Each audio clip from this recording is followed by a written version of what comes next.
Hello दोस्तों, माताओं, बहनों और भक्तों, आज का दिन बड़ी शुभ है क्योंकि आज तीज हरितालिका का व्रत है और साथ ही साथ शिक्षक दिवस है। तो दोस्तों, ये शुभ अवसर पर आप सभी का हार्दिक अभिनंदन, स्वागत और आप सभी का दिल से बधाई। दोस्तों, आज का दिन बड़ी शुभ होने के कारण आज का वीडियो भी बड़ी शुभ है। भोले बाबा और माँ पार्वती से जुड़ी हुई ये कहानी जो कि हर माता और बहनों के लिए सुनना जरूरी है। ये कथा इतना सुनना जरूरी है कि आपके लिए, आपका परिवार के लिए और आपका समाज के लिए ये एक बहुत बड़ी लाभ प्रदान करेगा।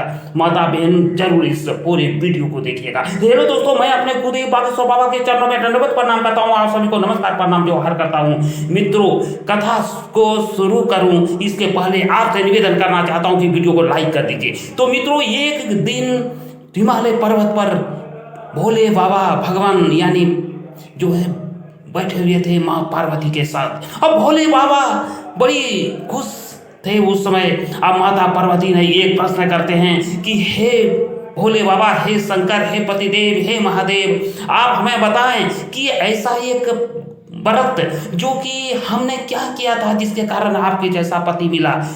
मित्रों, आपको जानकर आश्चर्य लगेगा कि भोले बाबा शिव जी महाराज ने कहता है कि ये कहानी मैं तुम्हें सुना रहा हूँ मैया पार्वती को। ये बोलते हैं क्योंकि हमें असीम प्रेम है आपसे, इसलिए, लेकिन ये छुपाने का चीज थी।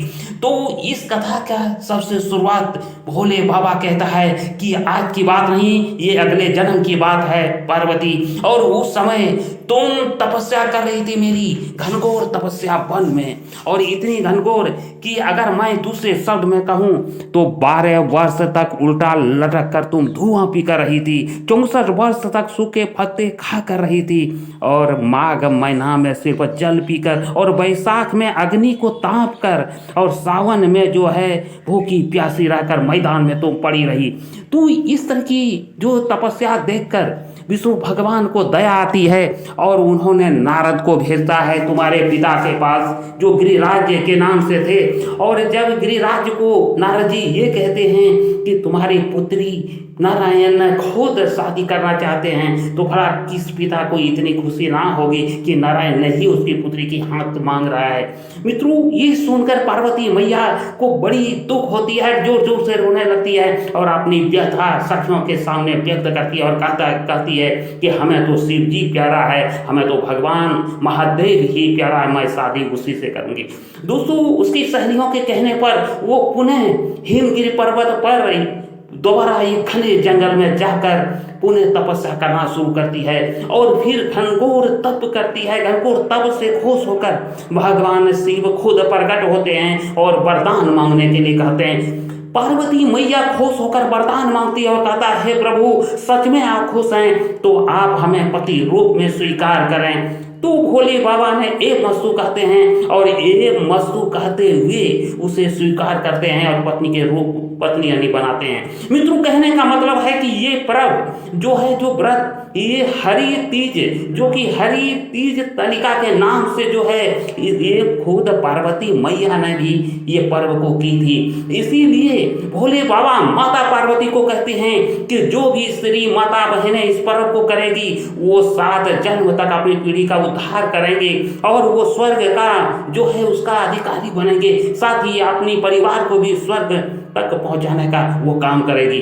लेकिन जो भी स्त्री इस व्रत को नहीं करती है तो उनको जो है नरकगामी होती है। फिर यहाँ तक भी कहते हैं कि जो स्त्री उस दिन यानी जो हरि तीज तनिका व्रत के दिन अगर वो भोजन करती है तो अगर अन्न खाती है तो शुक्र का योनि प्राप्त होती है, और अगर फल खाती है तो बंदरिया बनती है, और अगर चीनी खाती है तो वो चींटी बनती है, और दूध पीती है तो बिल्ली बनती है। तो दोस्तों, ऐसा जिक्र है शिव पुराण में। इसीलिए ये पर्व माता बहनों आप लोगों के लिए अति जरूरी है।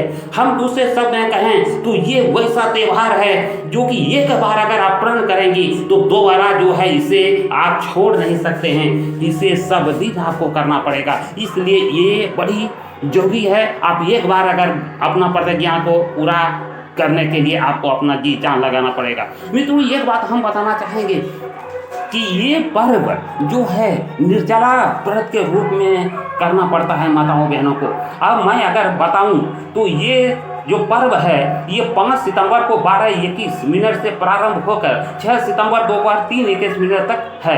क्योंकि उदया तिथि होने के चलते ये पर्व को 6 सितंबर को ही मनाई जा रही है, इसलिए 6 सितंबर का डिटेल हम यही आपको बताना चाहेंगे कि 6 सितंबर प्रातः 6:01 से 8:32 यानी 8:30 बजे तक आपको जो है पहला दलिया का जो है साजना जो कहा जाता है वो आपको करना है। और दूसरा शाम का जो टाइम है वो 5:50 से 7:20 तक ये शुभ है और इस शुभ मुहूर्त पर आप पूजा करें।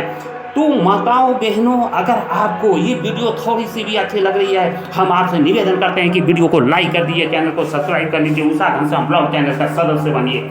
और अब आप सोचिए कि आपके लिए अगर आप ये व्रत करती हैं तो आप अपने पति की लंबी आयु के साथ साथ पूरे परिवार का उद्धार करती हैं, और व्रत ना करती हैं तो पति की आयु तो घटती ही घटती है। पुराण में लिखा हुआ है, महादेव भगवान ये बात कहता है कि आप विधवा बनेंगी और आप पुत्र का मुख भी आप नहीं दे पाएंगी, आप बांझ हो जाएंगी। इसीलिए ये व्रत जो है सबसे बड़ा व्रत है। कहा जाता है कि हरियाली तीज जो है, चूंकि ये सावन माह में मनाई जाती है, इसीलिए इस समय जो है पूरा जितना ही है तभी लोग सभी पर हरियाली छाई भी रहती है, इसलिए ये हरियाली तीज के नाम से प्रसिद्ध हुई। तो वीडियो को आप ध्यानपूर्वक जरूर सुनिए और हम निवेदन करते हैं कि ये कथा को जरूर सुनिए, कई जन्मों का पाप आपका नाश हो जाएगा, ऐसा शिव पुराण में लिखा हुआ है। तो माता बहनों, अब हम आपसे निवेदन करते हैं कि यही वो आपका पर्व है, त्योहार है, वही यही एक ऐसा व्रत है जो कि आप अपने के साथ साथ अपने पूरे परिवार कुल को भी उद्धार कर सकती हैं, अन्यथा पूरे परिवार और कुल आपका जो है सर्वनाश। माता बहनों, आप लोगों को बताना चाहूँगा कि भाद्र पक्ष के तृतीया तिथि को जो शुक्ल पक्ष में ये त्यौहार मनाई जाती है, तो अब सवाल है कि इसका पारण कब है। तो पारण जो है, अगर हम आपको कहें, जो कि अभी 1 घंटा पहले ये घोषणा की गई है, 7 सितंबर को 6:14 से 7:15 के बीच आप सुबह के टाइम में पारण कर सकती हैं। तो बहनों, आप लोगों को मैं एक बात अवश्य कहना चाहूँगा कि उस दिन जो भी माता बहनें रात भर जाग कर और दीप जलाकर वो अगर सोती नहीं है और भोले बाबा का पूजा, माता पार्वती को खुश करने के लिए अगर वो पूजा करती है, तो उनको मनोवांछित फल प्राप्ति होती है। और यहाँ तक ही नहीं, आप सिर्फ माताओं के लिए ही नहीं बल्कि उस युवती के लिए भी जिनकी शादी नहीं हुई है, अगर वो भी रात भर जाग कर वो भी मंत्र का जाप करते हुए भोले बाबा माँ पार्वती पर ध्यान लगाकर पूरे रात जागरण करे, तो उसे भी एक अच्छा पति मिलेगा, उनके लायक पति मिलेगा। यहाँ तक हम ये तो नहीं कहते कि भोले बाबा जैसा, लेकिन हाँ, पति सही मिलेगा जो ना तो ताड़ी दारू गांजा भांग कोई गलत काम करने वाला नहीं मिलेगा, ऐसा शिव पुराण में वर्णित है। इसीलिए माताओं के साथ साथ बहनों को भी ये व्रत करनी चाहिए। तो बहनों, अगर आप लोग को भी ये वीडियो थोड़ी सी पसंद आई ना, तो आप वीडियो को जरूर लाइक कर दीजिएगा, चैनल को सब्सक्राइब कर दीजिएगा। और इसी के साथ दोस्तों मिलूंगा अगला ब्लॉग में, तब तक के लिए दोस्तों आप लोगों से विदा लेना।